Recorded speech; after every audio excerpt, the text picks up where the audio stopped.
The document that exposes the Brooklyn Bridge scam. The Brooklyn Bridge had supposedly been sold again, but the name meant to expose the con man sends the story somewhere else entirely.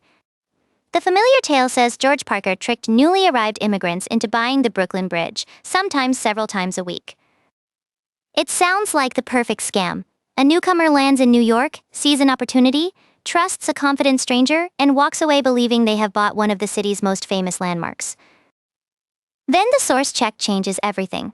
The reference provided does not describe a bridge seller or a Manhattan con artist. It describes Philip Parker King, born on Norfolk Island in Australia, at the end of the 18th century. King was an officer in the British Royal Navy, a hydrographer and an explorer. From 1817 to 1822, he commanded a surveying expedition around Australia.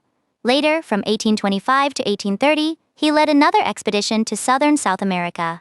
He eventually became a rear admiral, was elected a Fellow of the Royal Society, and raised a large family with his wife, Harriet Lethbridge.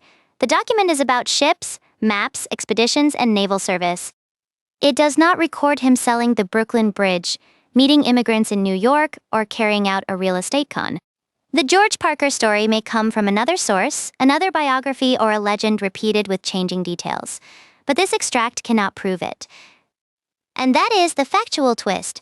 The supposed evidence does not reveal how George Parker sold the bridge. It reveals that the citation points to Philip Parker King, an Australian explorer whose documented life has no connection to that famous scam.